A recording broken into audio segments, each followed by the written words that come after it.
유엔의 외부 공개회의실에서 중국인 외교관의 거짓말이 충격을 주고 있습니다. 한 중국인 외교관이 앉은 자리에서 한국은 한국 공장단지에서 일을 하고 있는 중국인 노동자들이 파업하는 순간 공장단지 전체가 망해버리는 후진국이 되어버릴 것이라며 지금이라도 한국인들이 중국인 노동자들에게 머리를 숙이고 감사해야 된다는 이상한 발표를 진행하고 있습니다. 유엔회의에 참석했던 전 세계 외교관들은 진실이 맞냐며 한국을 향해 질문을 던졌죠. 그때 한국 외교관은 식은땀을 흘리고 유엔 대사가 도움을 주기 시작했다고 하는데요. 이 모습을 지켜보던 유엔 대사의 일갈 한마디에 회의실의 분위기는 순식간에 반전되고 마는데요. 대체 이곳 회의실에서는 무슨 일이 있었던 것일까요? 영상 시작 전 좋아요와 불우이웃을 위해 끝까지 시청 부탁드립니다. 안녕하세요. 저는 영국에서 살고 있는 렉시라고 합니다. 세계 평화를 위한 연합기구인 유엔에서 다양한 부서에서 일하던 저는 최근에는 세계 인구에 관한 분석을 하며 다양한 지식을 쌓고 있는데요. 각 나라의 특징적인 인구 밀도와 산업공학을 연구 중인 저는 특히나 다른 나라들과는 차원이 다른 인구 밀도와 생산 능력을 보여주는 한국에 큰 관심을 가지게 되었고, 실제로 발표 자료를 위해 한국도 3번 이상 방문해오며 한국에 대한 선진국 경험을 쌓아왔습니다. 특히나 한국은 제가 태어난 영국이나 일반적인 유럽권의 나라들과는 다르게 24시간, 언제 어느 때나 안전한 사회보장 시스템은 물론 도시와 생산공장 단지가 적절히 섞인 효율적인 선진국 인프라를 보이고 있었고, 이는 아시아 지역에서도 중국이나 일본을 크게 앞지른 것이 분명해 보였죠. 하지만 제가 이런 발표를 진행할 때마다 꼭 듣는 질문이 있었습니다. 그건 바로 거의 99% 확률로 중국인 외교관들이 한국은 중국보다 후진국이라는 발언은 물론 현재 한국 공장 단지에서 일을 하고 있는 대다수의 산업 노동자는 중국인들이니 그들이 모두 파업을 하면 한국의 경제활동은 1초 만에 끝이 나버리는 것이나 다름이 없다며 현재 한국의 경제 주권은 중국인 노동자들이 가지고 있다는 기괴한 주장을 했기 때문이죠. 저는 그럴 때마다 번번이 그들의 수준 낮은 질문을 무시해왔으나 바로 얼마 전 저는 정규 회의 시간에 이들의 모습을 다시 한번 볼 수 있었습니다. 그날은 저희 인구 분석 전문 유엔 대사님께서 정규 회의를 진행하시는 날이었기에 유엔 대사님께서는 수업이 시작되자마자 한국을 인구 밀도 대비 매우 효율적인 대기업 생산공장 단지와 물품 생산량을 가진 특별한 선진국 국가라는 회의를 진행하셨는데 유엔 대사님의 입이 열리자마자 한 중국 외교관이 뭐라고요? 라며 소리를 지르기 시작했습니다. 중국 외교관은 앉은 자리에서 손도 들지 않고 저희 유엔 대사님을 향해 대체 왜 대다수의 유엔 대사들이 한국의 공장 생산량이나 경제, 밀도가 선진국이라고 올려치기 하고 있느냐며 이해되지 않는다는 발언을 진행했고, 역시나 제가 겪어왔던 상황과 똑같이 현재 한국의 경제 주권은 한국의 공장 단지에서 일을 하고 있는 중국인 노동자들이 가지고 있다며 가난한 한국은 중국인 노동자들 없이는 아무것도 이루지 못할 것이라고 하더군요. 유엔 대사님께서는 살짝 당황한 것처럼 보이기는 했지만 어째서인지 중국 외교관을 향해 자기 생각에 대해 더 발언을 진행해보라고 했고, 그렇게 중국 외교관은 신이 나서 기괴한 발언을 더더욱 떠들어댔는데요. 하지만 중국 외교관의 발언이 진행되고 얼마 지나지 않아 유엔 대사님이 왜 통쾌한 표정을 지으며 중국 외교관의 발언을 기다리고 있었는지 완벽히 이해되기 시작했습니다. 지금 한국에 얼마나 많은 뛰어난 두뇌의 중국인 노동자들이 한국의 공장 생산을 담당하고 있는지 그 누구도 모르는 것인가요? 여기서 제가 설명하는 중국인 노동자들은 단순히 한국으로 돈을 벌기 위해 이민을 간 중국인들이 아닙니다. 그들은 오로지 현재 가난한 한국의 공장 생산량이나 경제 상황을 도우려고 중국 정부에서 모국의 마음으로 파견을 보낸 사람들이고, 그들 모두는 한국인들보다 평균적으로 뛰어난 두뇌와 학업 스펙을 가지고 있습니다. 그런데 유엔에서마저도 이 사실을 모르고 그저 한국의 반도체 경제 상황이나 IT 계열 산업이 매우 뛰어나다고 평가하다니 그 이면에 있는 중국인 노동자들의 희생을 모른다 고밖에 생각이 들지가 않네요. 제가 중국인이라서가 아닙니다. 이건 매우 중요한 진실이에요. 특히나 현재 유엔 대사님은 물론 회의실의 많은 외교관들까지 한국이 그저 선진국이고 뛰어난 경제 대국이라고 알고 있지 않습니까?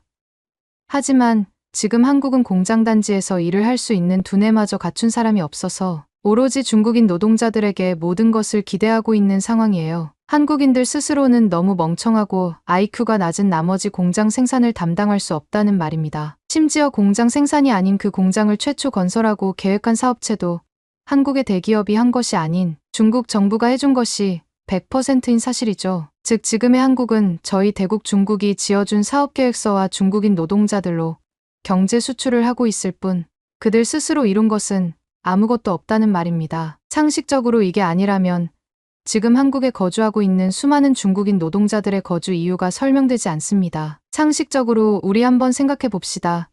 현재 한국은 중국보다 완벽하게 가난한 후진국입니다. 평균 시급을 비교해 봤을 때도 중국에서는 시급이 1만 원이 넘어가고 있지만 한국은 지금 시급이 1,000원인 나라입니다. 즉 아무리 열심히 한 달 동안 일을 해도 중국의 노숙자보다 못한 삶을 한국인들은 강제로 살아야 된다는 말이죠. 이렇다 보니 한국에서는 공장 단지에서 생산 설비를 담당할 지능을 가진 한국인들이 애초부터 없기도 했지만 한국 청년들의 약 80%가 취업 의욕을 잃고 말았습니다. 그리고 중국 정부는 이러한 한국의 암울한 상황을 확인하고 개선하기 위해 중국인 생산 노동자들을 엄청난 인구수로 한국으로 대거 이주시켰습니다. 오로지 한국의 경제 생산 회복을 위해서 말이죠. 그렇다면 자연스럽게 지금 한국의 경제 생산 규모나 대기업 공장 단지들이 중국의 몫이라고 할 수 있지 않을까요? 그들 스스로는 아무것도 이룬 것이 없으니까 말이죠. 유엔 대학교에 다닐 정도의 지능이라면 굳이 월급 500만 원을 받는 중국인 생산 노동자들이 월급 100만 원에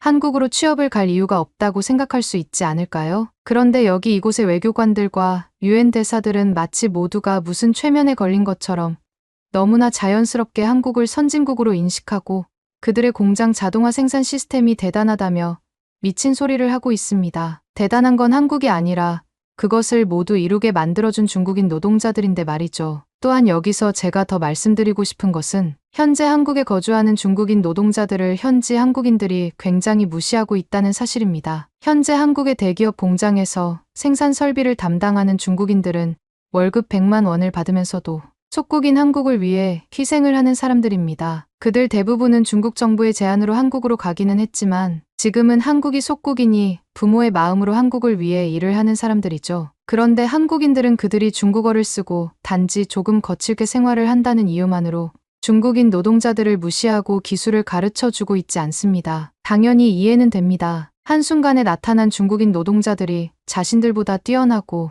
똑똑한 일머리로 생산 설비를 잡고 있으니 질투와 국가 생명의 위협을 느꼈겠죠.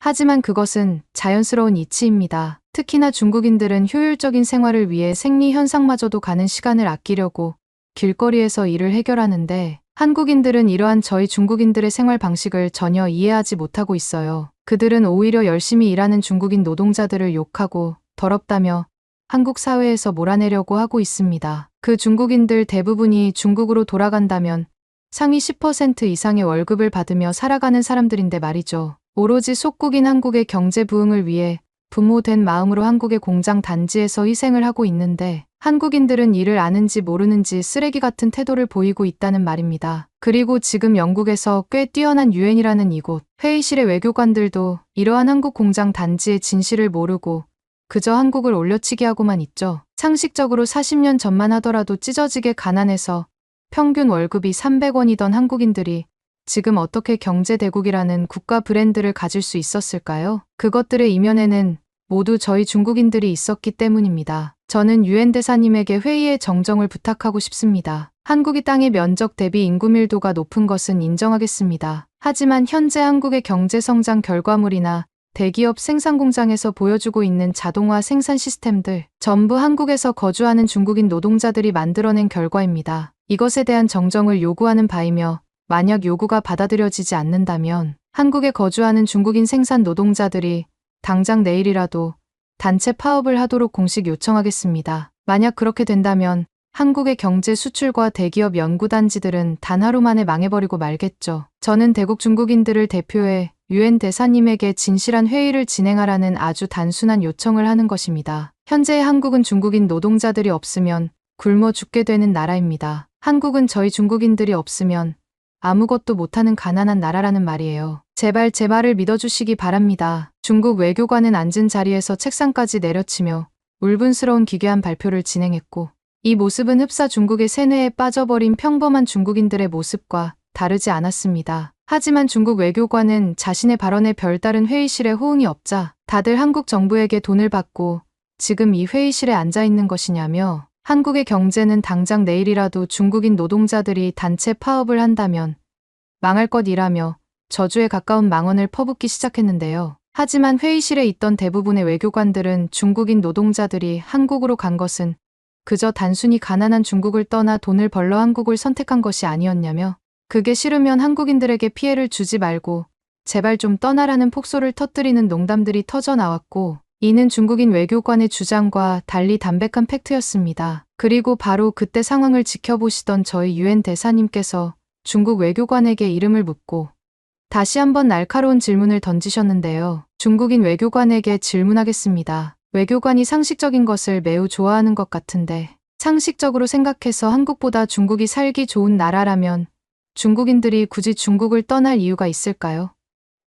또한 두 번째 질문으로는 당신은 한국을 경험해 본 적이 있냐는 질문입니다. 유엔 대사님은 중국 외교관에게 두 가지 담백한 질문을 날리셨지만 어째서인지 중국 외교관은 그저 이것을 못 들은 척하며 멀뚱멀뚱한 표정으로 앞을 바라보고만 있었는데요. 하지만 저희 유엔 대사님께서는 역시나 이것마저도 예상한 반응이었다는 듯 그 중국 외교관의 핀 마이크를 가져가시더니 지금부터 자신의 발언에 자신이 있으면 질문을 하라는 말을 남긴 뒤 역관광 발표를 진행하기 시작했습니다. 현재 한국에서 일을 하고 있는 중국인 생산 노동자들은 그들의 선택으로 한국에 오게 된 사람들입니다. 그 어떤 중국 정부의 압박이나 한국 정부의 압박도 없었고 그건 순전히 그들이 살기 위해 내린 선택이죠. 하지만 그들 모두는 한국에서 심각한 문제를 발생시키고 있습니다. 점점 가난해지는 중국을 떠나 한국으로 취업을 온 중국인 노동자들은 그 수가 늘어나면서 그들끼리 하나의 커뮤니티를 만들기 시작했고 지금은 오히려 중국인 노동자들을 경멸하고 무시하는 상황으로까지 오고 말았죠.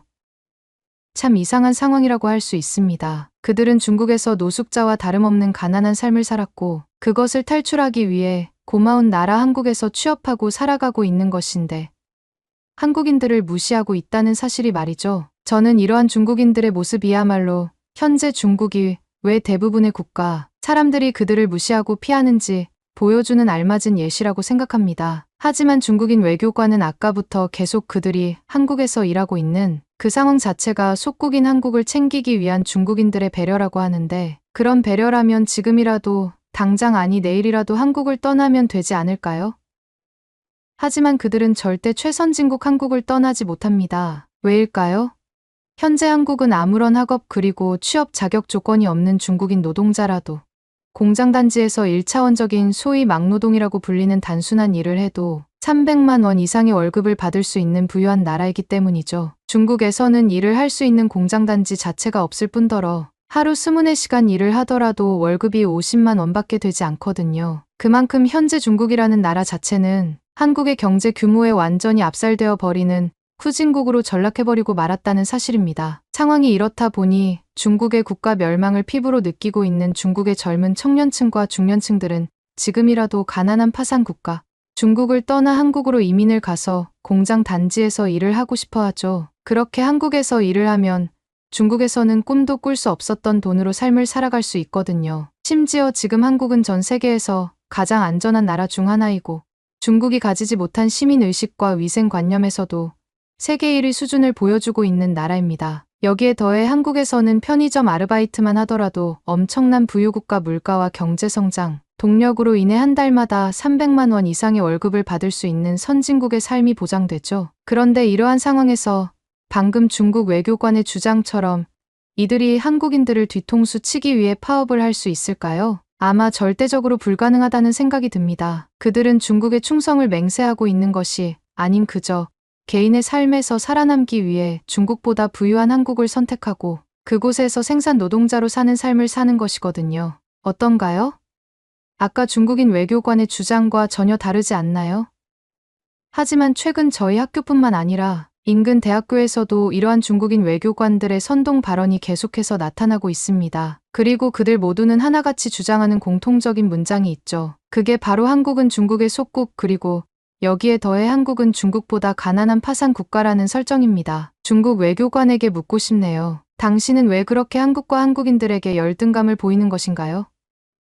아니면 현재 중국의 뛰어난 경제 인구나 학업 인구들이 한국으로 빠져나가니 그것을 막기 위한 대의를 위해 이런 쓰레기 같은 발표를 하는 것일까요? 오히려 당신이야말로 중국 정부의 세뇌에 완전히 빠져 그들을 위한 꼭두각시의 인생으로 보입니다. 더군다나 현재 중국이라는 나라 자체가 망하고 있다는 흐름은 막을 수 없는 단계입니다. 상황이 그렇다 보니 중국의 인접 국가에서 제일 선진국이고 살기 좋은 한국으로 중국인들이 이민을 떠나는 것은 매우 당연한 중국인들의 생존 욕구겠죠. 하지만 저는 여기서 외교관과 같은 중국인들에게 경고를 전하고 싶습니다. 만약 한국에서 생산 노동자로 살아갈 인생이라면 정말 조용히 그 일에만 매진하고 살기를 바랍니다. 하지만 지금의 중국인들은 오히려 길거리를 돌아다니며 한국인들을 위협하고 지금 저희 눈앞에 있는 중국인 외교관처럼 중국은 한국의 모국이다. 그러니 중국인들에게 모든 것을 다 해줘야 된다며 말도 안 되는 사상과 가치관을 주장하고 있죠. 이게 바로 한국인들이 중국인들을 꺼리는 이유입니다. 더군다나 중국인들은 애초부터 목욕하면 복이 달아난다며 잘 씻지 않는 위생관념까지 가지고 있는데 위생 청결도가 세계 1위인 한국인들이 봤을 때에는 중국인들은 그저 냄새가 나고 고약한 심보를 가진 이상한 사람들에 불과하죠. 중국인들이 한국에서 돈을 벌고 살고 싶다면 부유한 선진국 국민 한국인들에게 머리를 숙여야 한다는 말입니다. 그런데 지금 중국 외교관의 태도는 어떻죠? 오히려 한국인들이 중국인들을 배척하고 무시하고 있다며 수많은 외국인 외교관들 앞에서 거짓 발언을 일삼고 있죠. 심지어 지금 중국인들이 많이 방문하고 있는 나라들은 하나같이 길거리 위생 문제가 발생하고 있습니다. 한국뿐만 아니라 근접 국가인 일본 심지어는 중국인들이 많이 찾는 유럽의 나라들까지 중국인들은 그 모든 곳의 국가들 길거리에서 생리현상을 해결하며 그 나라의 아름다운 자연 경관과 치안위생을 무너뜨리고 있죠. 즉 지금 중국인 외교관이 주장하는 것과는 전혀 다르게 중국인들 스스로 후진국인의 모습을 갖추고 있다는 말입니다. 그리고 이는 한국에서도 크게 다르지 않죠. 한국의 공장단지에서 근무하고 있는 중국인 노동자들은 자신들과 같은 국적의 중국인 직원들이 늘어나자 그들과 무리지어 다니며 길거리에서 생리현상을 해결하고 있습니다. 그렇다면 이러한 상황에서 대체 어떤 나라가 후진국이고 선진국일까요? 하지만 중국인들은 이를 끝까지 무시하며 한국은 중국의 속국이라는 발언과 함께 한국은 아직도 중국보다 가난하다며 현실을 파악하지 못한 모습을 보이고 있죠. 그게 바로 당신들의 문제입니다. 제가 중국인 외교관에게 발언권의 시간을 준 것도 이를 정확히 꼬집기 위함이죠. 제 말에 단 하나의 반박거리라도 있다면 지금 자리에서 일어나서 자신의 의견을 발표하시기 바랍니다. 하지만 만약 그게 아니라면 지금이라도 조용히 고개를 숙이고 중국인답게 찌그러져 있어 주세요. 당신들이 아무리 한국을 깎아내려도 지금 한국은 밀려오는 중국인 노동자들을 1차 노동자로 굴리며 경제 최대의 이익을 창출하고 있는 효율적인 최선진국이니까 말이죠. 다른 외교관들도 확실히 한국에 대해 인지하시기 바랍니다. 한국은 중국이 따라잡을 수 없는 선진국이라는 사실을 말이죠. 저희 나라 유엔 대사님께서는 금방이라도 올 것 같은 표정을 하고 있는 중국 외교관에게 일침을 날리셨고 유엔 대사님의 발언이 끝나자마자 회의실에서는 작은 박수 소리들이 들려오기 시작했습니다. 그도 그럴 것이 저희 유엔 학교만 하더라도 중국에서 입학한 중국인 외교관들이 자신들끼리 무리를 만들어 대학교 내부에 있는 공원이나 복도를 생리현상으로 더럽히는 경우가 정말 많았기에 중국인들의 위생관념 문제는 유엔에서도 큰 문제로 떠오르고 있었기 때문이죠. 특히나 회의실의 외교관들은 중국인들은 왜 그렇게나 한국을 깎아내리면서 결국 한국의 공장 단지에 기생하는 기생충과 같은 모습을 보이냐며 공개적으로 중국인 외교관을 공격하기 시작했고 이는 중국인 외교관의 기괴한 발언에 따른 정당한 답변으로 보이기도 했습니다. 하지만 중국인 외교관들의 만행은 여기서 멈추지 않았는데요. 그렇게 회의실의 분위기가 조용히 정리되려던 찰나 회의실 앞쪽에 있던 또 다른 중국 외교관이 나타났기 때문입니다. 그녀는 현재 한국에서 거주하고 있는 중국인 노동자들은 무조건 한국인들보다 평균 IQ가 높은 사람들이라며 이들은 자연스럽게 한국에 두뇌 기부를 하고 있다는 주장과 함께 중국인들의 평균 IQ가 한국인들보다 월등히 높다는 발언을 내뱉었어요. 하지만 그 외교관의 발언이 터져 나오자마자 저는 회의실에 친구들과 풋하고 웃음을 터뜨릴 수밖에 없었습니다. 실제로 인구산업국 나라 외교관이라면 각 나라의 평균 IQ를 알고 있는 것은 매우 당연한데 그 중에서도 한국은 영국과 비슷한 수준으로 평균 IQ가 매우 높은 나라였지만 중국은 그 중에서도 최하위 사실상 전혀 교육을 받지 못한 아프리카의 사람들과 다를 것이 없는 최하위 평균 IQ 기록을 가지고 있었기 때문인데요. 하지만 중국 외교관은 이를 아는지 모르는지 땀을 뻘뻘 흘리며 한국에서 근무하는 비위생적인 중국인 노동자들을 변호하기 시작했습니다. 유엔 대사님, 중국인들은 평균 IQ가 한국인들보다 2배는 높습니다. 아무리 중국 노동자들이라고 하지만 이러한 사람들이 한국에서 생산 노동자의 역할을 해주면 한국은 고마워해야 되는 것 아닌가요? 한국에서 일을 해봐야 돈을 못 번다니까요. 저 중국 외교관의 발언은 단 하나도 틀린 부분이 없습니다. 오히려 지금 유엔 대사님께서 한국을 옹호하기 위해 말도 안 되는 주장을 하고 있는 거라고요. 저희 중국인들의 말을 있는 그대로 믿어주세요. 중국인들은 한국에 마치 재능기부와 같은 공장 노동자의 역할을 하고 있습니다. 이게 바로 모국 중국인들의 선량한 마음 아닐까요? 또 다른 중국 외교관은 목소리까지 덜덜 떨리며 다시 한번 기괴한 변명을 이어나갔고, 역시나 이 발언은 유엔 대사님의 단 한마디로 박살나고 말았는데요. 그렇다면 내일이라도 그들은 한국을 떠나면 되겠네요. 그들에게 연락을 해보세요. 재능 기부하지 말고 한국을 떠나라고 말이죠. 그런데 그 누구도 떠나지 않을 것입니다. 그들은 한국에서 돈을 벌어야 하는 돈이 필요한 가난한 사람들이거든요. 그리고 중국으로 가봐야 대기업에서도 못 받는 돈을 한국에서는 공장 일을 하는 것만으로도 벌 수 있거든요. 이게 바로 그들이 한국에 기생하는 기생충과 같은 삶을 사는 이유입니다. 그리고 외교관이 지금 완전히 착각하는 부분이 있는데, 중국인들의 평균 IQ 자료 부분은 대체 어디서 확인한 것일까요? 지금 당장 인터넷 검색창을 이용해 각 국가 간의 평균 IQ 수치를 비교해보면 한국은 전 세계 1위에 가까운 공간 지각 능력과 창의성, 그리고 순수 IQ 지표를 보여주고 있습니다. 하지만 중국인들은 거의 대다수 지표에서 1위가 아닌 최하위 지표를 보이고 있죠. 사실상 당신들의 지능 수준이 평균적으로 따졌을 때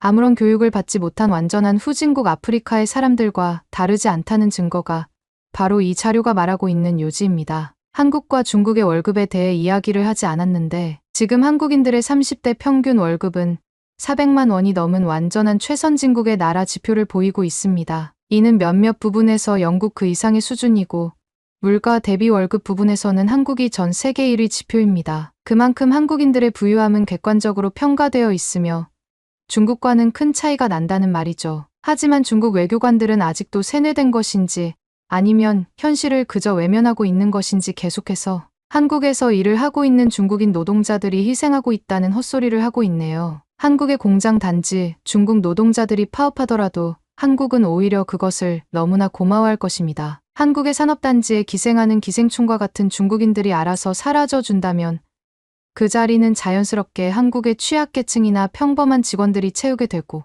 이는 한국에게 오히려 더 큰 이득이거든요. 중국인 직원들을 써봐야 길거리에서 한국인들을 향해 대국 중국인을 보고 뭘 하고 있는 것이냐며 민폐를 끼치거나 길거리에서 생리현상을 해결하는 것이 전부인 수준 낮은 사람들이잖아요. 중국 외교관은 지금이라도 세상을 깨우치고 싶다면 한국을 한번 방문해 보시기 바랍니다. 돈이 부족하다면 제가 직접 표를 사드리죠.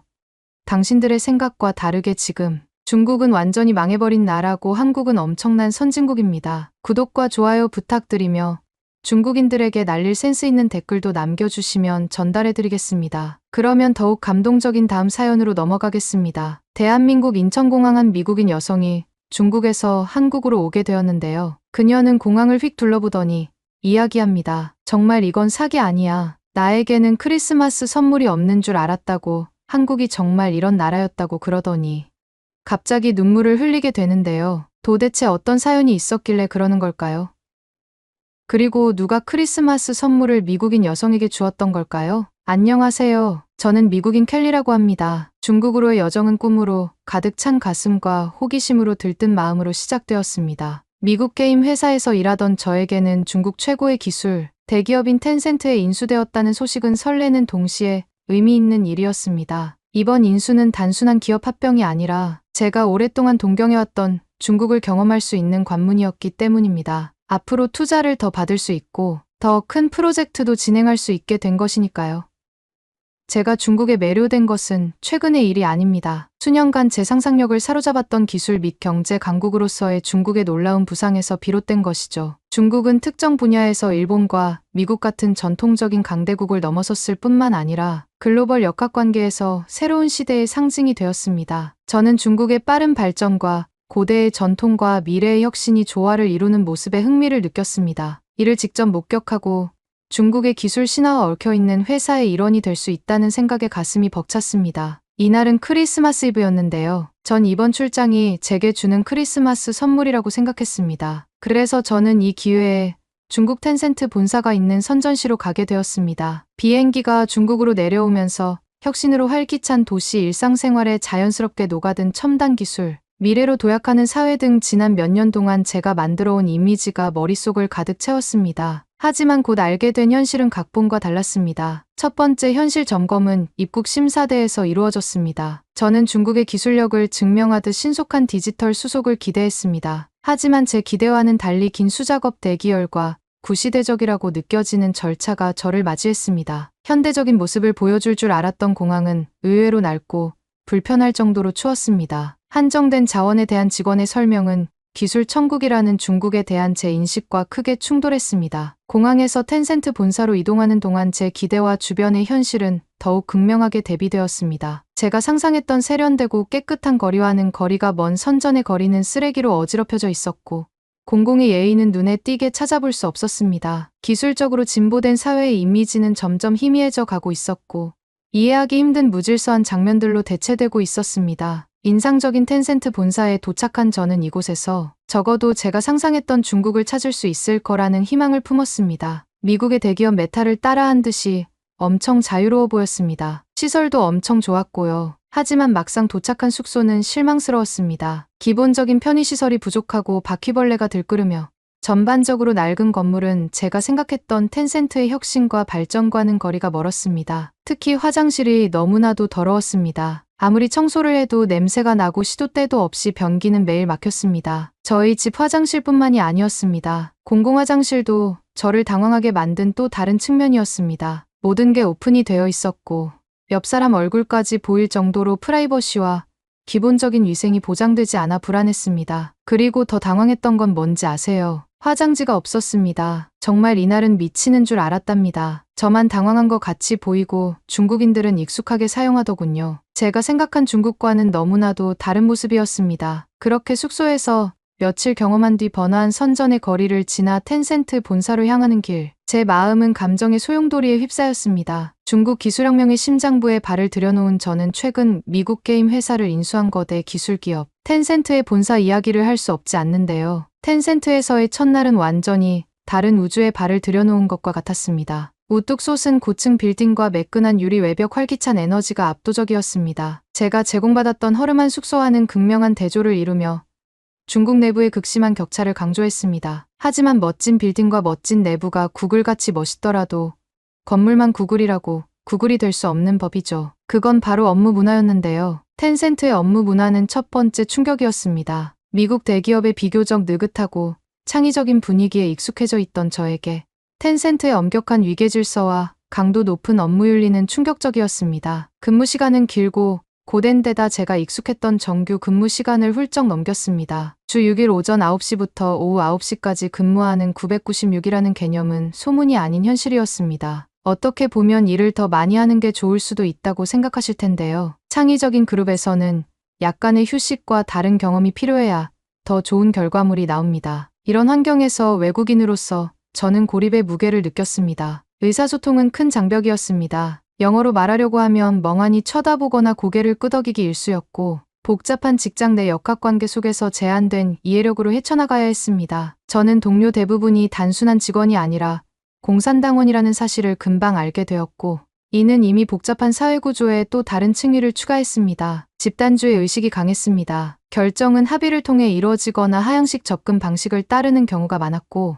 개인의 창의성이나 반대 의견이 반영될 여지가 거의 없었습니다. 이는 제가 미국에서 익숙했던 개인주의적이고 개방적인 문화와는 완전히 다른 것이었습니다. 단순히 업무를 완수하는 것이 아니라 그룹과 회사, 더 나아가 국가의 정신에 부합하는 것이 중요했습니다. 수능해야 한다는 압박감과 업무 문화의 강도가 저를 힘들게 하기 시작했습니다. 긴 근무 시간, 개인 시간 부족, 그리고 항상 외부인이라는 느낌은 저를 지치게 만들었습니다. 또한 외국인에 대한 미묘하지만 분명한 차별의 저류가 있어 소외감을 더했습니다. 이러한 어려움에도 불구하고 저는 이해하고 적응하기로 결심했습니다. 중국어로 몇 가지 문장을 배우기 시작했고 현지 관습을 이해하려고 노력했으며 동료들과 다리를 놓으려고 노력했습니다. 하지만 문화적 이념적 차이가 너무 심했고 제가 갈망하던 소속감은 여전히 찾기 어려웠습니다. 그리고 중국 기업들은 정부와 관련이 되어 있기 때문에 일부 핵심 인사들은 모두 당원들이 많았습니다. 이러한 기업에 어떤 발전이 있을 수 있을까요? 어떻게 이런 기업한테 우리 기업이 인수가 당한 건지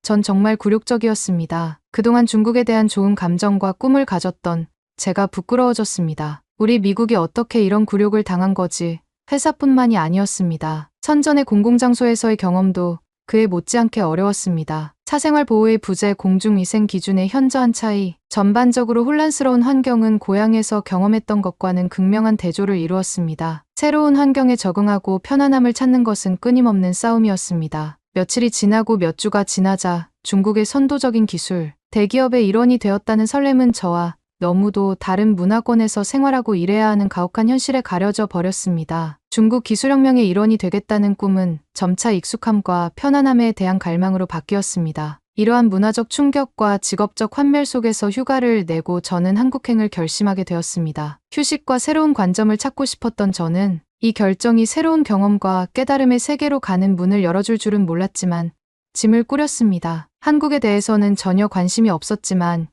일단 여기를 무조건 벗어나자라는 생각뿐이었어요. 그렇게 선전에서 한국으로 향하는 비행기에 몸을 실을 때 저는 불안과 안도감이 교차했습니다. 중국 특히 선전에서의 시간은 감정과 도전의 롤러코스터였고 저는 이제 미국으로 돌아가기 전에 잠시 휴식을 취하려고 했습니다. 선전에서 경험한 것과 한국에서 저를 기다리는 상황은 너무나도 대조적이었습니다. 인천공항에 도착하자마자 한국은 다르다는 것을 느낄 수 있었습니다. 인천공항은 중국 공항에서 느꼈던 혼란스럽고 압도적인 경험과는 전혀 다른 효율성과 체계성의 모델이었습니다. 직원들은 영어를 능숙하게 구사할 뿐만 아니라 친절하게 맞아주었고 이러한 변화는 저를 즉시 편안하게 해주었습니다. 서울에 들어서자 그 차이는 더욱 분명해졌습니다. 서울은 현대와 전통이 조화롭게 어우러진 도시로 선전에서 목격했던 끊임없는 현대화와는 극명한 대조를 이루었습니다. 끊임없는 현대화와는 극명한 대조를 이루었습니다. 서울의 거리는 매우 깨끗하고 잘 정돈되어 있었는데 이는 한국 문화에 뿌리내린 시민의 자부심과 책임감을 보여주는 증거였습니다. 미래지향적인 개발을 위해 공공장소의 현재를 간과한 듯 쓰레기가 널려 있고 무질서한 선전의 거리와는 극명한 대조를 이뤘습니다. 서울에서 현지인들과 교류하는 것은 중국에서의 경험과는 또 다른 세계였습니다. 언어의 장벽에도 불구하고 서울 사람들은 믿을 수 없을 정도로 친절하고 예의 바른 사람들이었습니다. 그들의 친절은 진심이었으며 선전에서는 느낄 수 없었던 개인 공감과 사생활에 대한 존중이 느껴졌습니다. 이러한 따뜻함과 예의는 중국에서 익숙해져 있던 강렬하고 종종 비인격적인 상호작용에 지친 저를 달래주는 보약과도 같았습니다. 서울의 기술 발전은 똑같이 인상적이었지만 다른 관점에서 볼 수 있었습니다. 선전이 웅장하게 기술력을 자랑했다면 서울의 기술은 일상생활에 더욱 녹아든 느낌이었습니다. 도시의 풍부한 문화유산을 가리지 않으면서도 삶의 질을 향상시켰습니다. 기술 발전과 문화 보존 사이의 균형은 빠른 발전 속도가 삶의 다른 측면을 압도하는 것처럼 보였던 선전에서는 충분히 인식하지 못했던 것이었습니다. 미국으로 돌아가기 전 잠시 머무는 것이었기 때문에 한국에서의 체류 기간이 짧았기 때문에 탐험을 제한적이었습니다. 하지만 하루하루가 새로운 경험이었습니다. 한강변의 평화로운 산책, 활기찬 문화, 현장 맛있는 한식 등 모든 경험은 선전에서의 생활과는 극명한 대조를 이루었습니다. 서울은 과거를 존중하면서도 미래를 포용하는 균형과 조화의 도시였습니다. 한국에서의 여정은 비록 짧았지만 성찰과 회복의 시간이었습니다. 중국에서의 경험을 처리하고 다른 아시아적 관점으로 대조해 볼 수 있었습니다. 전통과 현대의 인간의 따뜻함이 독특하게 어우러진 한국은 기술 발전이 문화적 풍요로움과 인간 중심적 가치와 결합했을 때 어떤 모습을 보일 수 있는지에 대한 색다른 이야기를 들려주었습니다. 그리고 서울 한복판 번화한 거리와 고즈넉한 궁궐 속에서 저는 심천에서 느끼지 못했던 평온함을 찾았습니다. 한국에서의 생활이 막바지에 다다르면서 저는 한국에서의 하루하루를 가득 채웠던 수많은 경험들을 떠올렸습니다. 한국에서의 매 순간이 즐거운 발견이었고 중국에서의 고단한 생활과는 극명한 대조를 이루었습니다. 한국의 가장 인상적인 모습 중 하나는 전통과 현대가 조화롭게 공존하는 것이었습니다. 저는 현대식 고층 빌딩을 배경으로 당당히 서 있는 장엄한 경복궁에 매료되었습니다. 경복궁은 한국의 역사를 존중하면서도 미래를 포용하는 모습을 시각적으로 표현한 것이었습니다. 문화유산에 대한 존중은 제가 선전에서 목격했던 현대화를 향한 끊임없는 추진과는 다른 신선한 변화였습니다. 한국 사람들의 따뜻한 마음씨에 깊은 감동을 받았습니다. 그들의 예의와 기꺼이 도와주려는 마음은 단순한 예의를 넘어 공동체 문화의 진정한 표현이었습니다. 인사동의 복잡한 골목길에서 길을 잃고 헤매고 있을 때 현지인이 미소를 지으며 길을 안내해 주었을 뿐만 아니라 제가 서울에서 가장 좋아하는 장소가 된 고풍스러운 찻집을 추천해 주었던 기억이 납니다. 그런 친절은 제 영혼의 보약과도 같았고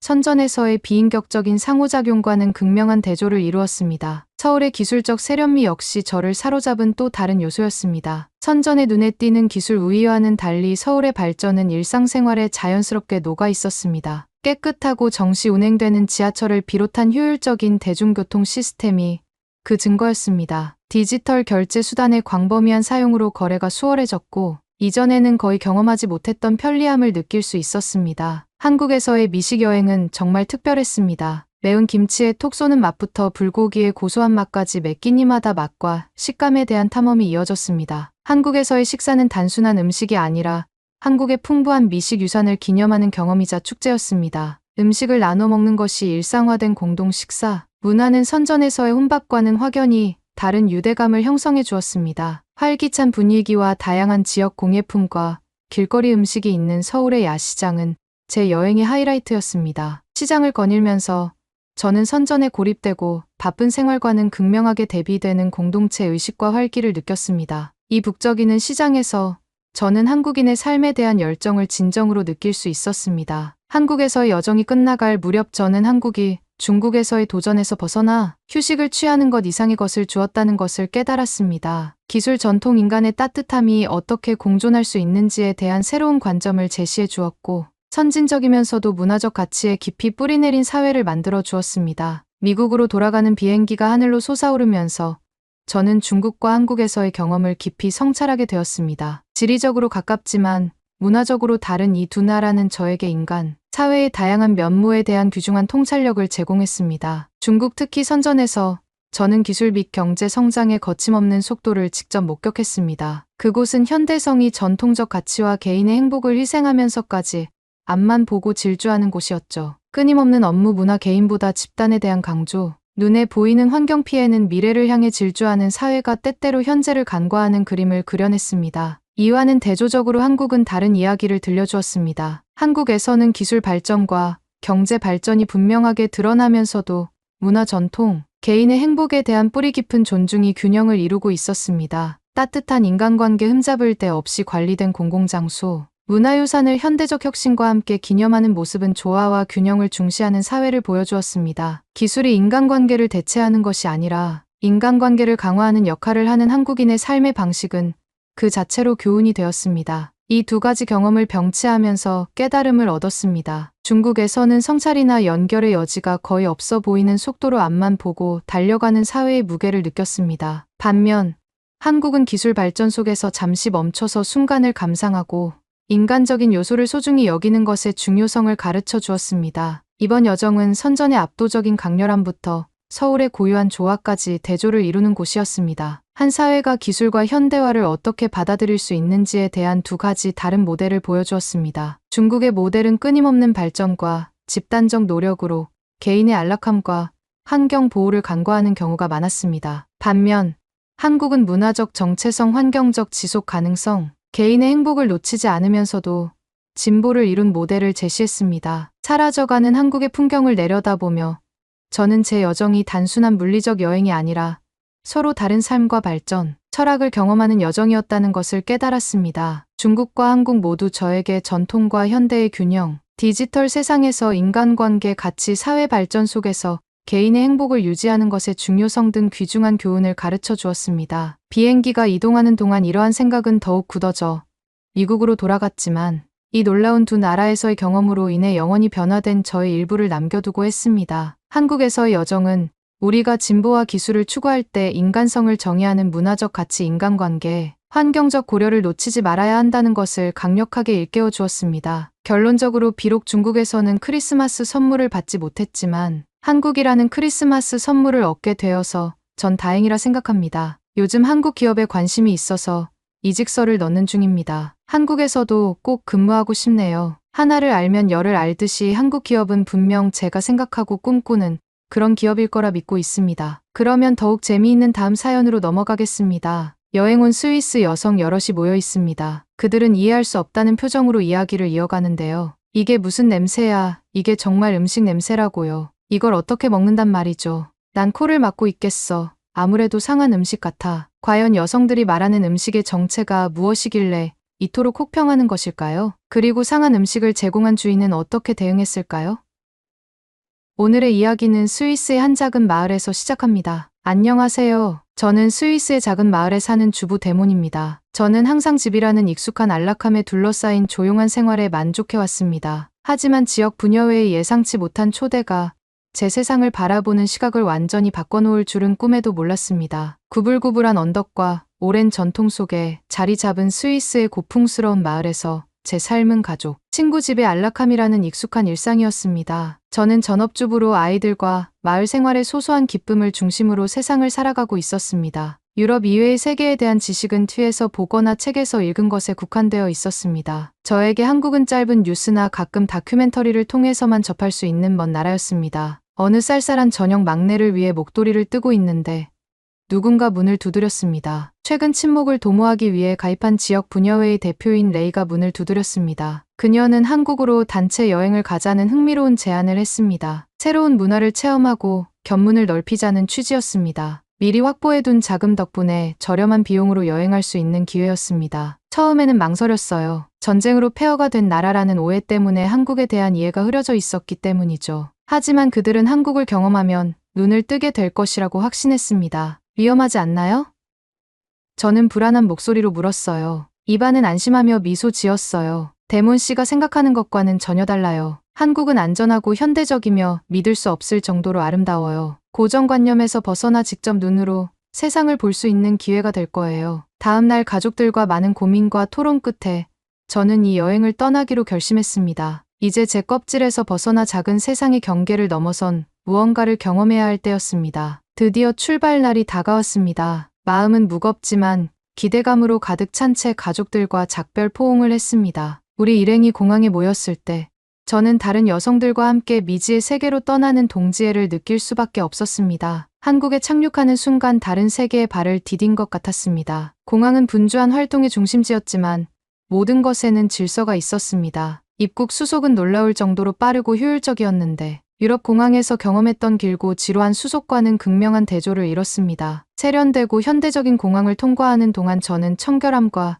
직원들의 정중한 업무 효율성에 주목했습니다. 낯선 사람을 강요하는 사람도 없었고 혼잡한 곳에서 종종 느꼈던 불안감도 없었습니다. 다른 규칙으로 작동하는 사회 질서와 존중이 당연한 것처럼 보이는 사회를 처음으로 엿볼 수 있었습니다. 첫 번째 목적지는 에너지와 생동감으로 가득 찬 서울이었습니다. 거리를 돌아다니면서 전통 건축물과 현대 건축물의 조화, 생동감 넘치는 색채 사방에서 들려오는 활기찬 소리에 감탄했습니다. 감각에 과부하가 걸렸지만 가장 짜릿한 방식으로 느껴졌습니다. 서울의 거리는 다양한 광경과 소리 냄새로 가득한 미로와도 같았습니다. 다양한 음식을 파는 노점상 화려한 디스플레이가 돋보이는 상점, 쉴 새 없이 오가는 사람들까지 마을의 조용한 거리와는 전혀 다른 세상이었습니다. 우리 부녀회 단체는 한식 쿠킹 클래스에 참여할 예정이었는데 정말 기대했던 체험이었습니다. 요리 스튜디오로 가는 지하철은 그 자체로 하나의 경험이었습니다. 열차는 정시 운행되었고 역은 낙서로 얼룩진 벽과 쓰레기로 뒤덮인 선로하는 거리가 멀 정도로 깨끗했습니다. 쿠킹 클래스는 최신식 시설을 갖춘 세련되고 현대적인 스튜디오에서 진행되었습니다. 따뜻하고 친절한 여성 강사가 언어의 장벽을 뛰어넘는 미소로 우리를 맞이했습니다. 그녀는 제가 익숙한 유럽 음식과는 전혀 다른 맛과 식감의 한국 음식의 세계를 소개해 주었습니다. 한국 요리의 필수품인 김치 담그는 법을 배웠는데 그 세심한 과정과 김치의 역사에 매료되었습니다. 또한 영양이 풍부한 삼계탕을 직접 만들어보고 된장과 간장을 담근 것도 보았습니다. 각 요리는 전통 방식과 현대 기술이 어우러진 새로운 발견이었습니다. 또 어느 날엔 콩 발효 요리인 청국장 만드는 법을 배운 것이 가장 기억에 남습니다. 청국장을 만드는 데 들어가는 정성과 인내심은 음식에 대한 한국인의 경외심을 보여주는 증거였습니다. 단순히 생계를 위한 것이 아니라 문화와 전통을 기념하는 것이었죠. 벚꽃 시즌이 한창이던 어느 날 우리 일행은 벚꽃 축제를 방문하기로 했습니다. 거리에는 벚꽃이 만개한 나무들이 줄지어 있었고 연분홍 꽃잎이 머리 위에 있었습니다. 사람들이 이 계절을 축하하기 위해 모여들었고 그들의 얼굴은 기쁨과 경이로움으로 가득했습니다. 제게는 낯설면서도 매혹적인 자연의 아름다움을 축하하는 광경이었어요. 고향의 작은 마을에서 늘 자연과 가까이 지냈지만 벚꽃을 주제로 한 축제는 처음이었어요. 바람에 흩날리는 꽃잎의 광경, 축제 분위기, 공동체 의식은 이전에 경험하지 못한 것이었습니다. 마법과도 같은 순간이었고 평생 간직할 추억이었습니다. 자유시간에는 동료 여행자 몇 명과 함께 진달래 축제를 방문했습니다. 진달래꽃은 고향에서 보던 것과는 또 다른 색채의 향연이었어요. 꽃 사이를 걸으며 저는 세상을 새롭게 발견한 소녀처럼 자유와 기쁨을 느꼈습니다. 이 경험은 국경과 문화를 초월한 자연이라는 보편적인 언어를 상기시켜 주었습니다. 그날 밤 침대에 누웠을 때 제 머릿속에는 고향에 있는 가족들이 떠올랐습니다. 저는 제가 새롭게 발견한 통찰력을 가족들과 공유하고 한국의 경이로움에 대해 이야기하고 싶었습니다. 이번엔 가족을 데리고 다시 한국을 방문할 계획을 세우고 있는 저를 발견했습니다. 제가 그랬던 것처럼 가족들도 이 놀라운 나라를 경험하고 더 넓은 시각으로 세상을 바라보길 바랐기 때문입니다. 우리는 서울을 더 둘러보았습니다. 저는 금세 도시의 활기찬 에너지에 매료되었습니다. 가장 인상 깊었던 것 중 하나는 도시의 청결함이었습니다. 거리에는 쓰레기와 낙서 하나 없이 깨끗했습니다. 한국인의 시민적 자긍심을 엿볼 수 있었습니다. 유럽에서는 특히 대도시에서 이런 청결함을 찾아보기 힘들었습니다. 이곳에서는 청결이 문화의 일부분이자 사람들이 환경과 서로를 존중하는 마음을 반영하는 것처럼 보였습니다. 북적이는 시장과 한적한 골목을 돌아다니면서 서울의 안전함을 느낄 수 있었습니다. 고향에서는 거의 볼 수 없었던 여성들이 밤에 두려움 없이 혼자 걷는 모습을 볼 수 있었습니다. 신선한 변화이자 한국의 사회 구조와 가치관을 엿볼 수 있는 장면이었습니다. 저녁이 되자 서울의 거리는 변했습니다. 산사인이 전멸하며 도시를 형형색색의 만화경으로 물들였습니다. 저희는 밤문화 속으로 들어가 서울 시내 곳곳에 있는 수많은 식당과 카페를 탐험했습니다. 서울의 미식가들은 모든 입맛을 만족시킬 수 있는 다양한 요리를 선보였습니다. 한국식 바비큐는 그 자체로 경험이었어요. 석쇠에 둘러앉아 직접 고기를 굽고 여행 동료들과 반찬을 나눠 먹는 것은 단순한 식사가 아니라 음식과 우정을 나누는 공동의 경험이었어요. 매운맛, 단맛, 감칠맛이 완벽하게 어우러진 그 어떤 음식과도 비교할 수 없는 맛이었어요. 하지만 제 마음을 사로잡은 것은 음식뿐만 아니라 전체 식사 문화였습니다. 나눔과 공동체에 대한 강조는 식사의 모든 측면에서 분명하게 드러났습니다. 유럽에서 익숙했던 개인주의적인 식사 경험과는 완전히 대조적이었죠. 제 여행의 다음 단계는 한국 문화의 중심, 특히 요리 유산 속으로 더 깊이 들어가는 것이었습니다. 요리 클래스를 통해 한국 요리에 대한 흥미를 느꼈고 더 많은 것을 탐구하고 싶었습니다. 가이드는 한국 전통 음식으로 유명한 전주를 방문하게 될 것이라고 알려주었습니다. 전주로 향하는 기차에 몸을 실을 때 우리 일행은 기대감에 부풀어 있었습니다. 제가 알고 있던 한국 열차는 효율성과 편안함의 경이로움 그 자체였습니다. 여행은 순조로웠고 울창한 시골과 고풍스러운 마을을 지나는 동안 경치는 숨이 멈을 정도로 아름다웠습니다. 전주에 도착하자마자 저는 서울과의 대조적인 모습에 충격을 받았습니다. 전주는 한옥과 구불구불한 골목길 등 전통적인 느낌이 물씬 풍기는 도시였죠. 첫 번째, 방문지는 포장마차와 노점상들로 북적이는 미로 같은 재래시장이었습니다. 음식 굽는 냄새와 향신료, 냄새 그리고 한국 특유의 냄새가 공기에 가득했습니다. 저희는 다양한 길거리 음식을 시식하며 한 입 한 입 맛있게 먹었습니다. 흑설탕과 견과류로 속을 채운 호떡, 비빔밥, 고로케까지 잊을 수 없을 정도로 강렬했습니다. 하지만 전주의 하이라이트는 야채와 고기 매콤한 양념이 어우러진 비빔밥으로 유명한 비빔밥이었어요. 저희는 대대로 비빔밥을 만들어 온 한 식당을 방문했습니다. 셰프가 한 그릇 한 그릇 정성스럽게 비벼내는 모습은 마치 예술가의 작업 모습을 보는 것 같았습니다. 첫 한 입은 맛과 식감이 완벽하게 균형 잡힌 맛이었습니다. 또한 전주에서만 먹을 수 있는 풍년 젤과 초코파이는 달콤한 초코와 고소한 견과류, 그리고 딸기잼의 세 박자 조합이 정말 맛있었습니다. 스위스에서도 브라우니를 많이 먹어보았지만 한국식 초코파이는 유럽식 브라우니와는 다른 맛이었습니다. 전주를 더 많이 탐험하면서 전주를 사랑하게 되었습니다. 전주의 느린 속도와 사람들의 따뜻한 마음 그리고 음식 전통에 대한 자부심은 사랑스러웠습니다. 전통 양조장을 방문해 한국의 전통 술인 소주와 막걸리가 만들어지는 과정을 배웠습니다. 술을 시음하면서 그 속에 담긴 장인 정신과 역사를 이해할 수 있었습니다. 기차를 타고 서울로 돌아오는 길 저는 창밖으로 도시와 시골이 어우러진 지나가는 풍경을 바라보았습니다. 한국은 옛것과 새것이 조화롭게 공존하는 대조의 땅이었습니다. 저는 이 놀라운 나라와 사람들을 경험할 수 있는 기회에 대해 여행의 감사함을 느꼈습니다. 서울로 돌아와 새로운 시각으로 바라본 거리는 더 매력적이고 활기차게 느껴졌습니다. 단순한 관광객이 아닌 한국의 심장부를 경험한 사람의 눈으로 서울을 바라보기 시작했습니다. 어느 날 아침 한적한 동네를 걷다가 아이들이 보호자 없이 편안하게 등교하는 모습을 목격했습니다. 처음에는 충격적이었던 이 광경은 이제 감탄으로 가득 찼습니다. 한국 어린이들이 누리는 안전함과 자유로움은 제가 한국에서 경험하지 못한 것이었습니다. 스위스에서는 안전에 대한 우려 때문에 부모들이 늘 불안해하고 아이들의 독립성을 제한하는 경우가 많았습니다. 하지만 한국에서는 공동체 전체가 어린 자녀의 안전과 안녕을 보장하는 역할을 하는 것 같았습니다. 이러한 사회적 신뢰는 신선할 뿐만 아니라 많은 것을 생각하게 했습니다. 양국 간의 육아 방식과 사회적 가치관의 차이에 대해 다시 한번 생각해 보게 되었습니다. 제가 관찰한 것은 아이들에게만 국한되지 않았습니다. 어디를 가도 질서와 존중이 느껴졌습니다. 사람들은 버스 정류장에서 참을성 있게 줄을 서고 교통 규칙을 성실히 준수했으며 길거리의 쓰레기가 눈에 띄게 줄어들었습니다. 한국 문화에 깊이 뿌리내린 상호 존중과 배려를 바탕으로 작동하는 공동체였습니다. 어느 날 오후 우리 그룹은 현지 학교를 방문했습니다. 놀라운 경험이었습니다. 학생들은 예의 바르고 호기심이 많았으며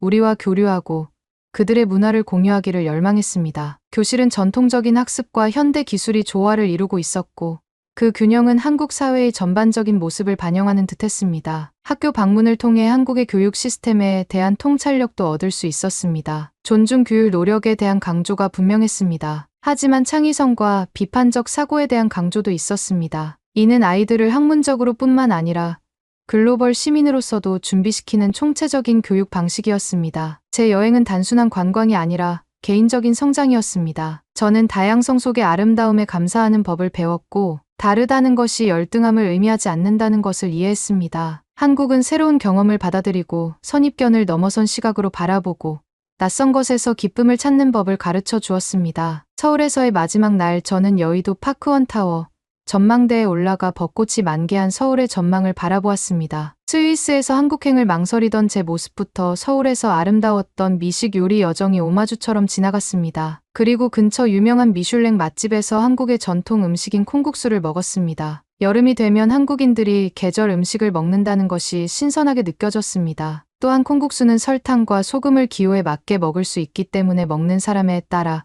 그 맛이 천차만별이었습니다. 콩국수는 남녀노소 누구나 취향에 맞추어 먹을 수 있는 여름 별미였습니다. 여행이 막바지에 이르자 우리 일행은 작별 만찬을 위해 모였습니다. 우리는 가장 좋았던 순간 배운 점, 이번 여행이 우리를 변화시킨 방식에 대해 공유했습니다. 이 아름다운 나라에서 함께 나눈 경험을 축하하는 이야기와 웃음이 가득한 대화가 이어졌습니다. 여정에서 중요한 부분을 차지했던 한국의 음식은 마지막 식사에서 다시 한번 그 진가를 발휘했습니다. 짐을 싸고 집으로 돌아갈 준비를 하면서 저는 이것이 작별이 아니라 다시 만나자는 의미라는 것을 알았습니다. 저는 이미 한국으로 돌아갈 계획을 세우고 있었는데 이번에는 가족들과 함께 말이죠. 아이들이 이 나라의 경이로움을 경험하고 더 넓은 시각으로 세상을 바라보며 여행이 주는 소중한 교훈을 배우길 바랐기 때문입니다. 또한 제 경험을 다른 사람들과 나누고 많은 것을 가진 한국의 이야기를 전하고 싶다는 결심도 있었습니다. 저는 고정관념을 깨고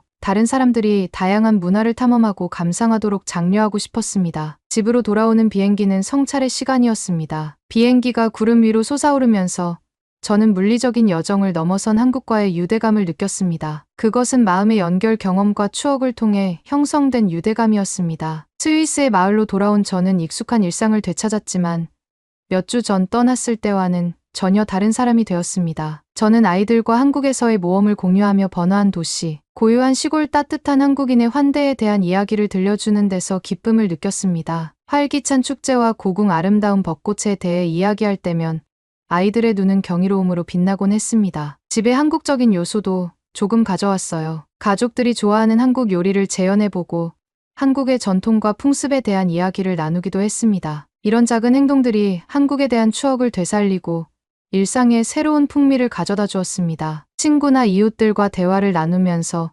새로운 문화와 경험에 대한 개방성을 옹호하는 제 자신을 발견했습니다. 결론적으로 한국 여행은 단순히 한 나라를 가로지르는 물리적인 여행이 아니라 제 개인적인 발견과 성장의 여정이었습니다. 그러면 더욱 감동적인 다음 사연으로 넘어가겠습니다. 영국 맨체스터의 한 숙소에서 프랑스 출신의 부부가 갑작스런 대화를 이어갑니다. 한국에 가야겠어. 갑자기 그게 무슨 소리야.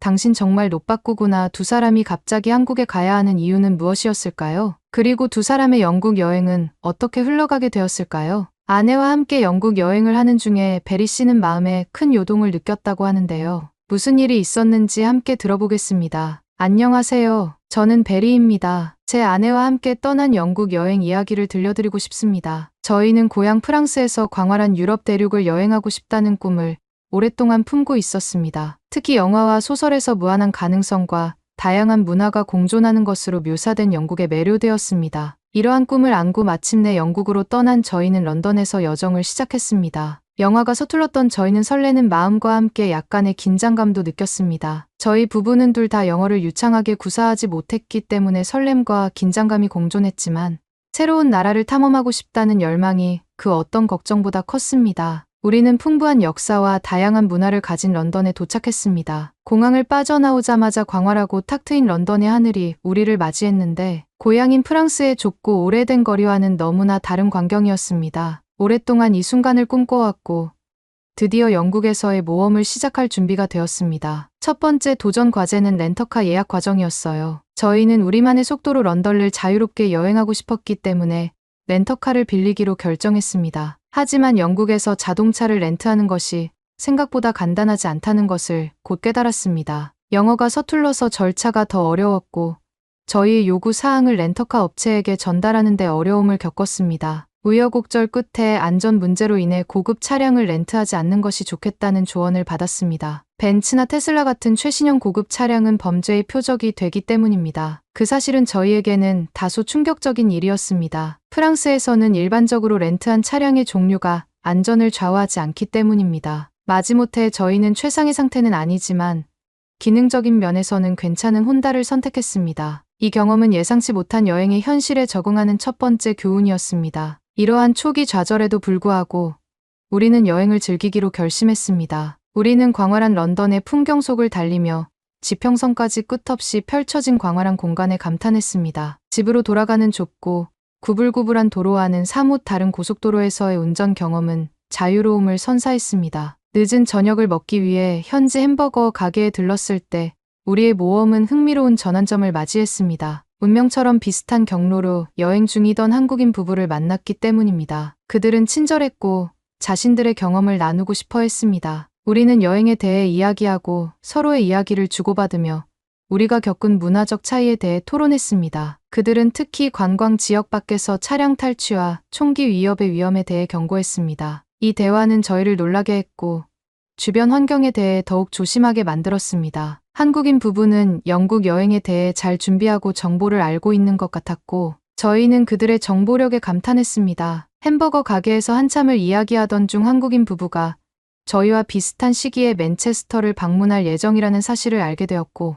다시 만날 수 있기를 바라며 연락처를 교환했습니다. 한국인 부부를 만나서 얻었던 가장 중요한 교훈 중 하나는 영국처럼 광활하고 다양한 나라에서 특히 주변 환경을 주의 깊게 살피고 인식하는 것이 중요하다는 것이었습니다. 우리는 특히 관광객이 많지 않은 지역에서는 더욱 주의 깊은 눈으로 주변을 바라보기 시작했습니다. 이러한 관점의 전환은 필요하면서도 어려운 일이었습니다. 우리는 비교적 안전하고 익숙한 프랑스 환경에 익숙해져 있었기 때문에 지나치게 조심할 필요성을 거의 느끼지 못했습니다. 하지만 여행이 길어지면서 우리의 적응력과 경각심을 시험하는 다양한 상황에 직면했습니다. 영어가 서툴러서 낯설게 느껴질 때도 있었고 때로는 오해나 혼란으로 이어지기도 했습니다. 이러한 언어 장벽은 종종 유머러스한 사건의 원인이 되기도 했지만 특히 낯선 땅에서 명확한 의사소통의 중요성을 깨닫게 해주기도 했습니다. 런던에서의 시간이 끝나갈 무렵 만감이 교차했습니다. 맨체스터로의 여행을 계속할 수 있다는 생각에 설레기도 했지만 런던의 광활한 풍경과 독특한 문화를 뒤로하고 떠나야 한다는 아쉬움도 있었습니다. 런던에서의 마지막 날은 렌터카를 반납하고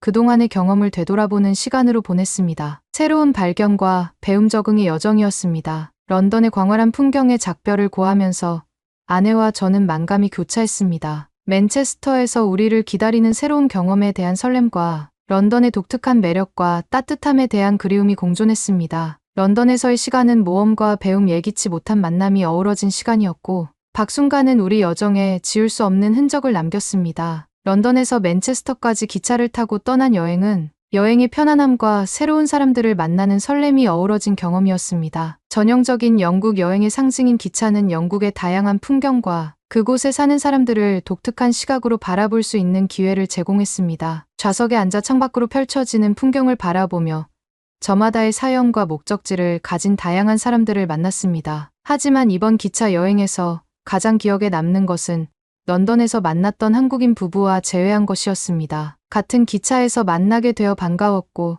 함께한 여정은 여행 경험의 중요한 부분이 되었습니다. 기차에서 함께 보낸 몇 시간 동안 대화는 여행 경험에 대해 더 깊이 파고들었습니다. 우리는 우리의 모험, 우리가 직면한 도전, 우리가 마주한 문화적 차이에 대한 이야기를 주고받았습니다. 이러한 교류는 단순히 일화를 공유하는 것에 그치지 않고 세계 각지에서 온 사람들이 새로운 환경을 어떻게 인식하고 받아들이는지에 대한 통찰력을 제공하는 배움의 시간이었습니다. 한국인 부부는 풍부한 여행 경험을 바탕으로 귀중한 팁과 조언을 공유했습니다. 이들은 철저한 계획과 예상치 못한 상황을 기꺼이 받아들이는 자세로 새로운 장소를 탐험하는 자신만의 접근 방식에 대해 이야기했습니다. 특히 깊은 인연을 맺은 한국에 대한 이야기가 흥미로웠습니다. 그들은 한국을 현대적이면서도 전통적이고 분주하면서도 평화로운 대조의 나라로 묘사했습니다. 한국에 대한 그들의 설명은 우리의 흥미를 자극했습니다. 활기찬 도시, 고요한 시골, 풍부한 문화유산, 따뜻한 한국인의 정에 대한 그들의 이야기에 흥미를 느꼈습니다. 이러한 대화는 우리가 한국을 방문하기로 결정하는 데 결정적인 역할을 했으며 즉흥적이었지만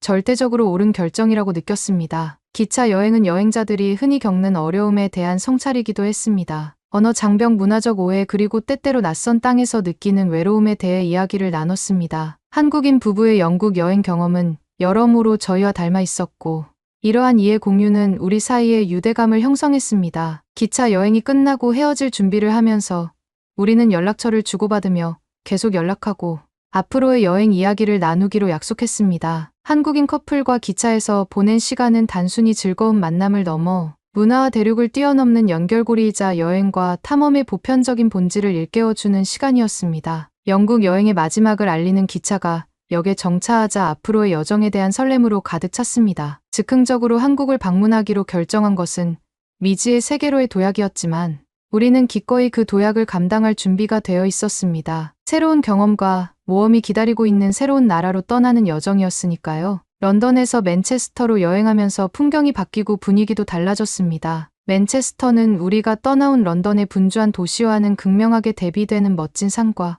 고요한 분위기로 우리를 맞이했습니다. 하지만 이 고요한 환경 속에서도 런던에서 배운 교훈은 그대로 남아 있었습니다. 우리는 더 많은 준비를 하고 주변 환경을 더 잘 인식하고 영국 문화의 뉘앙스에 더 잘 적응할 수 있었습니다. 맨체스터에 도착한 저희를 맞이한 것은 또 다른 세계였습니다. 눈 덮인 봉우리가 우뚝 솟은 로키 산맥은 런던의 넓게 펼쳐진 공간과 극명한 대조를 이뤘습니다. 공기는 더 맑고 환경은 더 고요했습니다. 맨체스터의 자연은 숨이 맞을 듯 아름다웠고 저희는 경치를 감상하기 위해 종종 멈춰 섰습니다. 맨체스터에서의 시간은 평화롭고 활력을 되찾는 시간이었습니다. 우리는 산길을 탐험하고 고산 호수에 감탄하고 현지 요리를 즐겼습니다. 매일이 새로운 모험이었고 자연과 서로 교감할 수 있는 기회였습니다. 하지만 이런 평온함 속에서도 우리의 마음은 종종 런던에서 만난 한국인 커플과의 대화로 돌아갔습니다. 이야기와 여행 준비 과정, 영국 문화에 대한 통찰력은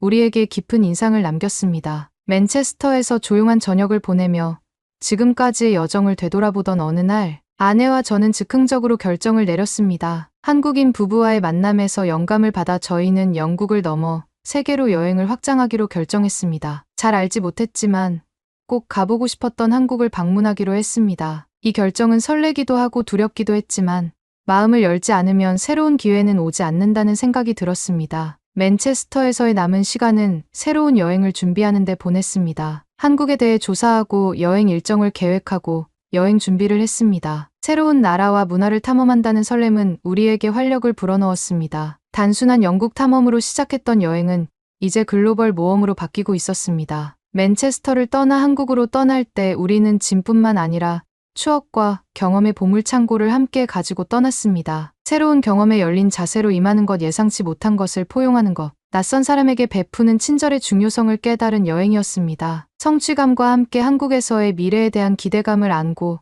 영국을 떠났습니다. 영국을 출발한 비행기가 한국으로 내려오면서 아내와 저는 창밖을 내다보고 새로운 땅을 처음 보게 될 날을 간절히 기대했습니다. 잘 알지는 못하지만 새로운 문화에 몰입할 준비가 된 저희는 모험심으로 가득 차 있었습니다. 영국에서 기차에서 우연히 만난 인연으로 시작된 여정이 아시아의 심장부로 이어진 새로운 기회였습니다. 한국에 도착한 순간부터 감각적인 경험을 할 수 있었습니다. 분주한 인천국제공항은 듣던 대로 한국의 현대성과 효율성을 보여주는 증거였습니다. 첨단 기술이 적용된 주변 환경과 한국 전통 문화가 엿보이는 공항 인테리어의 대비가 인상적이었습니다. 한국에서의 첫 며칠은 활기찬 수도인 서울에서 보냈습니다. 서울은 과거와 현재의 매혹적인 조화를 이루고 있었습니다. 고궁 위로 고층 빌딩이 우뚝 솟아있고 번화한 시장과 고유한 공원이 공존하고 있었습니다. 도시의 에너지는 전염성이 강했고 저희는 서울에서의 일상의 리듬에 휩쓸렸습니다. 가장 기억에 남는 경험 중 하나는 한국 전통 건축의 멋진 예인 경복궁을 방문한 것이었습니다. 광활한 경내를 걸으며 정교한 설계와 공기 속에 스며든 역사의식에 감탄했습니다. 도시 곳곳에서 한국의 풍부한 문화 유산을 느낄 수 있었습니다. 저희는 한국인 부부가 추천해 주었던 창경궁에도 가보았습니다. 넓은 들판과 호수, 그리고 하얀색 온실 정원이 대한제국 시대를 아름답게 묘사해 주었습니다. 어떤 건물에도 방해받지 않는 푸른 하늘이 돋보이는 곳이었습니다. 한식은 또 다른 즐거움이었습니다. 지글지글거리는 삼겹살부터 풍미 가득한 설렁탕까지 모든 식사는 그 자체로 만족스러웠습니다. 비빔밥, 김치, 불고기 같은 고전적인 음식부터 독특한 맛과 식감으로 가득한 치즈, 돈가스와 로제 떡볶이 같은 현대적인 음식까지 다양하게 맛보았습니다. 노점상이나 식당 주인 등 모든 사람들과의 교류에서 한국인의 따뜻한 환대를 느낄 수 있었습니다. 어느 날은 서울의 한 중식당에서 재미있는 광경을 목격했습니다. 여고생 3명이서 짜장면과 탕수육을 먹으며 열렬한 토론을 하는 것이었습니다. 이야기를 정확히 알 수는 없었지만 그들의 상황과 뉘앙스를 지켜보니 탕수육을 먹는 방법에 대한 이야기였습니다. 탕수육에 소스를 부어 먹을 것인지 소스에 탕수육을 찍어 먹을 것인지에 대한 논쟁이었습니다. 그들은 이것을 소위 부먹파와 찍먹파로 표현한다고 했습니다. 우리 부부는 여고생들이 떠난 뒤에 주인장에게 물어 탕수육 이야기를 듣게 되었고 호기심이 생긴 저는 탕수육을 시켜 아내와 함께 맛의 차이를 느껴보기도 했습니다. 다행히도 저와 아내 모두 찍어 먹는 것을 좋아했고 이런 방식의 차이마저 한국의 즐거운 문화라고 생각했습니다. 여행은 서울을 벗어나 고요한 시골과 해안 마을로 이어졌습니다. 전주와 부산 등 한국인의 삶에 대한 각기 다른 관점을 제공하는 아름다운 풍경을 탐험했습니다. 전주에서는 한옥마을에서 한국 전통 생활 방식을 경험했고 부산에서는 활기찬 해안 문화에 매료되었습니다. 한국 여행 내내 우리는 전통과 혁신의 조화에 끊임없이 놀랐습니다. 한국의 첨단 기술은 효율적인 대중교통과 연결성에서 분명하게 드러났지만 전통과 관습에 대한 깊은 존중은 일상생활에서 느낄 수 있었습니다. 여행이 끝나갈 무렵 우리는 예상치 못한 반전이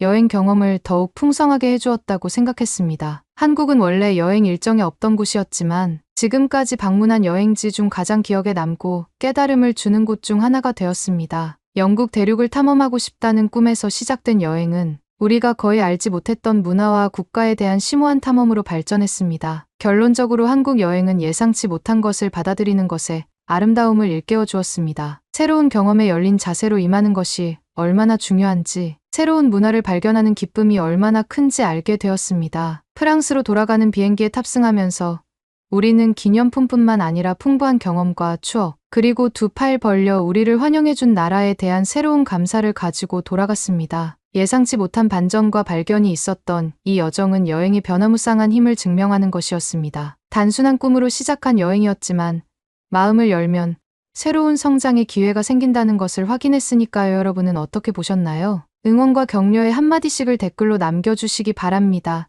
사연자분들에게 전달해 드리겠습니다. 실제 사연 제보를 받고 있습니다. 채택되신 분께는 작은 선물도 보내드리고 있습니다. 저희 사연이 여러분의 하루의 작은 힘이 될 수 있었으면 좋겠습니다. 감동적인 사연을 주변 분들과 이야기 나눠보세요. 더욱더 좋은 영상으로 다시 찾아뵙겠습니다.